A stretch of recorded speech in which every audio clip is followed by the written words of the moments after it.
John Gill's Exposition of the Bible, Genesis chapter 3, verse 14. And the Lord God said unto the serpent, Because thou hast done this, thou art cursed above all cattle, and above every beast of the field. Upon thy belly shalt thou go, and dust shalt thou eat all the days of thy life. Genesis 3:14.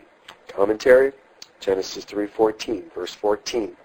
And the Lord God said unto the serpent, and to the devil in it, for what follows may be applied to both, literally to the serpent and mystically to Satan. Both are punished, and that very justly.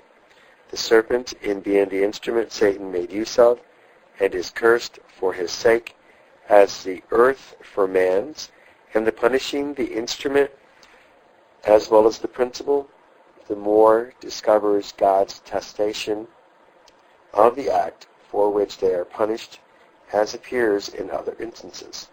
Exodus 21:28. Nor could it have been agreeable to the justice of God to punish the instrument and let the principle go free. Therefore, the following sentence must be considered as respecting them both, and it must be observed that no pains is taken to convince Satan of his sin, or any time spent in reasoning and debating with him about it, he being a hardened, apostate spirit, and doomed to everlasting destruction, and without any hope of mercy and forgiveness. But to show the divine resentment of his crime, the following things are said. Because thou hast done this, beguiled the woman, and drawn her in to eat of the forbidden fruit. Thou art cursed above all cattle, and above every beast of the field. The serpent is the most hateful of all creatures, and especially the most detestable to man. And Satan is accursed of God, banished from the divine presence, is laid up in chains of darkness, and reserved for the judgment of the great day, and consigned to everlasting wrath and ruin, signified by everlasting fire, prepared for the angel, for his angels, and for the devil.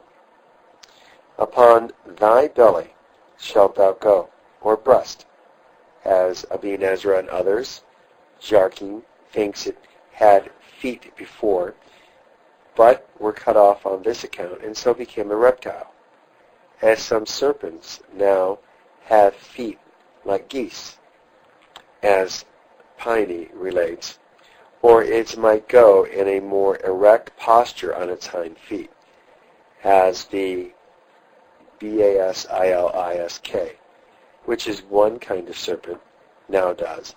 And if it was a flying one, bright and shining in the air, now it should lose all its glory and grovel in the dust, and with pain, or at least with difficulty, creep along on its breast and belly. And this, as it respects the punishment of the devil, may signify that he, being cast down from the realms of bliss and glory, shall never be able to rise more and regain his former place and dignity. In dust shalt thou eat all the days of thy life, meaning not that particular serpent, and as long as that should live, but all of the same kind, as long as there were any in the world, even to the end of it. It is probable that when the serpent moved in a more erect posture, it lived on herbs and plants as other creatures. But when it was obliged to go upon its belly or breast, it licked up the dust of the earth, and which it could not well avoid in eating whatsoever food it did. And some serpents are said to live upon it. This is applicable to Satan, designs the mean and abject condition in which he is, and the sordid food he lives upon, no more an angel's food and joys of heaven, but on the base, mean, earthly, and impure lust of men. And this will be his case, condition, and circumstances forever.